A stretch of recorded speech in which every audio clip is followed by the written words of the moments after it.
And my immediate reaction to this is, number one, I don't see how this would happen. And number two, I don't like it. Regardless of how it would happen, I don't like it. I wouldn't want it to happen as a college football fan.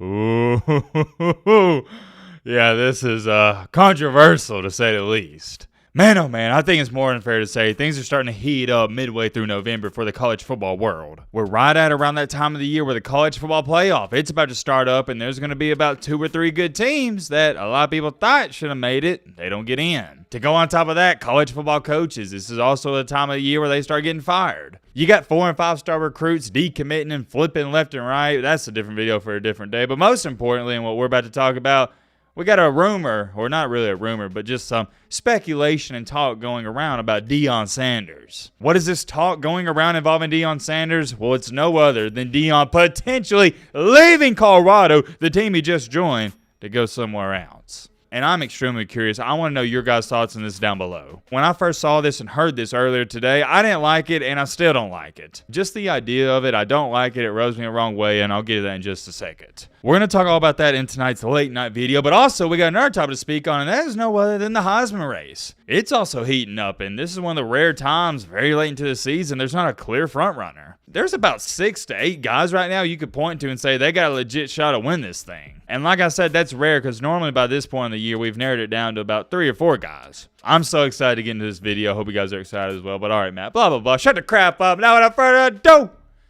let's get into it. First things first, let's just do this. Let's get the Heisman Trophy conversation out of the way. We're only going to talk about this for about 45 seconds, but I do want to share it with you guys. And by the way, I tweeted this out during the Alabama game, and I think some people thought I was joking, and if you took it as a joke, I can understand why, but no, I'm being serious. I tweeted out, all right, I'm going to say it. It might be time to start mentioning Jalen Milroe in the Heisman conversation. And a lot of people have been mentioning and throwing him in there, and I'm not saying he should win the award, no. I'm just saying mentioning. It's crazy how far Jalen Milroe has come, but he really has put it on in the later half of this season. And against Kentucky, granted, I know it's Kentucky, he had 6 touchdowns. But even at that, if you want to say, oh, it's Kentucky, well, against LSU, he played flawless too. And against Tennessee, it was pretty much the same thing. Dude has been balling out, but here's the top 3 according to On3, which really doesn't matter too much. But for me, at least, and I'll put up my Heisman list on Twitter maybe during this week. But for me, number 1, I got Jaden Daniels, okay? I'm going to just put that out there right now. Dude's played fantastic. And number 2, I have Marvin Harrison Jr. And the gap, for me at least, from 2 to 3, it's a huge drop-off. I don't care who you want to put at 3. If you want to put Bo Nix up there, got no problem with that. If you want to put Michael Penix Jr. up there, I ain't got no problem with that either. But like I said, for me at this point in time, it is a 2-man race. Jaden Daniels, Marvin Harrison Jr. But also, and I said this about, shoot, it had to be 3 or 4 weeks ago, when are we going to start talking about Carson Beck for the Heisman Trophy? I think he needs some love because he's a great quarterback for the number 1 team in the country. Or my bad. Not technically, but come on now. Y'all know how I feel about Georgia. They're my number 1 team. The only guy that I think has completely eliminated himself from Heisman Trophy conversation now is J.J. McCarthy. He ain't got a shot to win it, and I said that heading into the season. He's a good quarterback, but he plays on Michigan. They want to run the ball a lot, and that's not a recipe for a Heisman Trophy winner. Check this out, though. I thought this was fascinating. R.J. Young put out his top 5, and at number 2, he's got Jalen Milroe ahead of Jaden Daniels. All right, man. Look. If you want to give Jalen Milroe some love, I'm all here for it. But putting him at Jaden Daniels, that is ridiculous. That just shouldn't happen. That gets me a little rallied up because I'm not saying Jalen Milroe isn't good and he doesn't deserve Heisman love. I've even tweeted it out. But come on now. Ahead Jaden Daniels? That seems a little too much for me. A little too much. I'm extremely curious, and it's the reason I'm bringing it up. Let me know your thoughts on this down below. Who's your, give me a list. Give me your top 5, top 3, or who you got winning it right now. I could sit up here and talk about the Heisman race all day, but we got to get a move on to the main topic, the main encore, the main reason you clicked onto this video.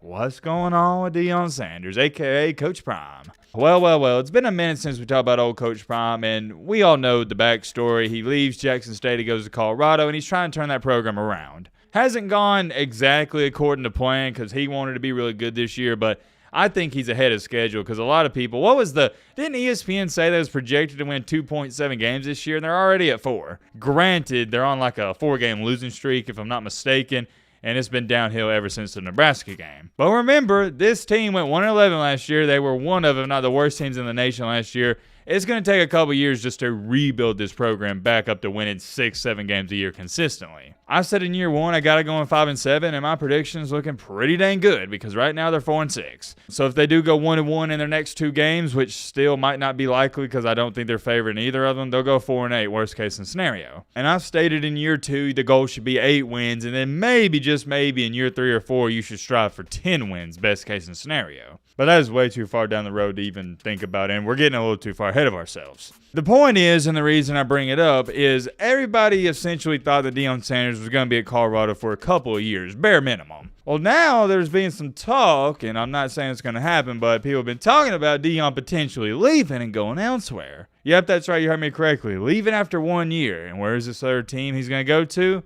No other than the Texas A&M Aggies. If you haven't been living under a rock, you would know yesterday Texas A&M just fired their head coach, Jimbo Fisher. And what is the one thing Deion Sanders has been complaining about ever since he got there? Oh, yeah, offensive line sucks, and even stated 2 weeks ago, well, he didn't say they suck, but you get my point. He has stated that they got to fix it. But 2 weeks ago, he even said, yep, we're going to fix in the offseason. We're getting new offensive line. He just completely threw his offensive line under the bus. I didn't like that, but the point is, Deion Sanders, he's fed up with the O-line. And guess what? Ironically enough, a job position just opened up where they could use a new quarterback in Shedeur Sanders, but then also, yeah, they're going to have a better offensive line than Colorado. And if anything, you can just go get 4- and 5-star recruit. It is much easier, let me put it this way, to get a 4- or 5-star recruit offensive line to go to A&M than it is Colorado. The one thing I tried telling these Colorado fans when you got Deion was I don't care that you got a great recruiter in Deion Sanders. It's hard to convince 4- and 5-star recruits to go to Colorado. It's cold there. Nobody wants to go there. It's the same argument for Nebraska. What have I been telling Nebraska fans the past 5 years? You're never going to be relevant again. You're never going to return back to the glory days. It's not going to happen. I've talked to all these 4- and 5-star recruits. They don't want to go to Lincoln, Nebraska. The only way a 4- or 5-star recruit will consider playing in the cold if it's for a team like Michigan or Ohio State, an established brand and program. But as far as it goes for Nebraska and Colorado, ain't going to happen. They may get lucky once every 10 years and have a 9, 10, 11 win season, but as far as getting back to like 12-0 competing for championships, just never in a million years. Anyways, I say all that to say this. The point is, a new and, a way better job has opened up. And remember last year, Deion Sanders was extremely close to getting that Auburn job, also an SEC school. And the reason I bring all this up is because Stephen A. Smith said this earlier today. Deion Sanders in the SEC, with that vault they have here available to them hogs that he could recruit, he doesn't have them at Colorado, and he ain't going to get them, just like I stated. I don't think they'll do it. Texas A&M, primetime, Deion Sanders in the SEC, that needs to happen. That's what got all this trending today on Twitter about Coach Palm potentially, or just the case and scenario of him leaving Colorado to go to A&M. And I guess it's Stephen A. Smith who stirred up all of this, at least the conversation. And my immediate reaction to this is, number one, I don't see how this would happen, and number two, I don't like it. Regardless of how it would happen, I don't like it. I wouldn't want it to happen as a college football fan. And the reason I say that is because, number one, it doesn't make any sense for Deion Sanders to do this. Number two, it wouldn't make sense for Texas A&M to do it either. I think a lot of people are missing this too, and I think Stephen A. Smith might be a little misinformed on all of this. Deion Sanders didn't even question taking the Colorado job because he knew he could take his quote-unquote Louis luggage with him, that being Travis Hunter and Shedeur Sanders and a couple others. He didn't hesitate because we got the transfer portal. You can leave and you don't got to sit out. However, if you leave for a second time, it's not up to you to decide. The NCAA has to give you a waiver. You might get granted the waiver, but I don't think Deion Sanders will want to risk Shedeur Sanders having to sit out a year. Same thing for Travis Hunter. So that's one reason as well. I was like, yeah, this is off the table. It's off limits. It's not going to happen. Well, let's just say, theoretically speaking here, that could happen. Let's say Travis and Shedeur, they went to A&M and there was no penalty. The NCAA is like, oh, yeah, you can play right away. Well, number one, what is the whole, I guess you'd say, aura and the whole point of getting Deion Sanders? He's a great recruiter. Colorado didn't go after Deion Sanders because they thought he was going to win them a championship in 3 years. They went after him because, number one,